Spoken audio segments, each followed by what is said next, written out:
Ready అయిపోతుంది. ఎందుకంటే నేను ఇనుప బాణీలో చేశాను కాబట్టి, అంటే ఐరన్ కడాయిలో చేశాను కాబట్టి దీంట్లో నిమ్మకాయ పిండకూడదు. వేరే గిన్నెలోకి మార్చుకుని అప్పుడు నిమ్మకాయ పిండాలి. మనం పులుపుకి సంబంధించిన వంటలు ఏవి కూడా ఈ ఐరన్ కంటైనర్స్ లో గానీ లేకపోతే కాస్ట్ ఐరన్ ఈ మధ్య చాలా వస్తున్నాయి కదా, అలాంటి వాటిలో చేయకూడదు. ఎందుకంటే ఒక్కసారి మనం పులుపుకి సంబంధించిన ఏమైనా చేస్తే దాంట్లోంచి ఇనప వస్తువు కదా, అది ఒక కెమికల్ రియాక్షన్ వచ్చి పాయిజనస్ కెమికల్స్ ఫుడ్ లో కలుస్తాయి. అందుకని చెప్పి మనము పులుపుకి సంబంధించిన ఏమి ఇలాంటి ఐరన్ కడాయిల్లో వండకూడదు.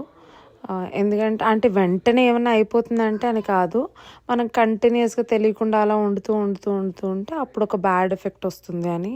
పోహాకి నాకు ఒక స్టోరీ ఉంది. ఇది నేర్చుకున్న కొత్తలో నేను ఈ పచ్చిశనగపప్పు వేరుశనగ గుళ్ళు ఉంటాయి కదా, అవి బాగా వేపేసేదాన్ని.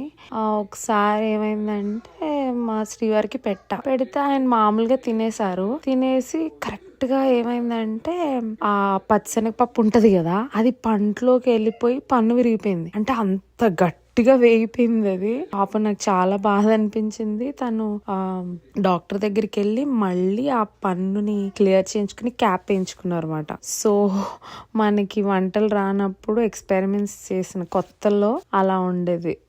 ఇప్పుడు బాగానే ఉందిలేండి, కరెక్ట్ గానే వేపుతున్నాను నేను. Thank you for watching.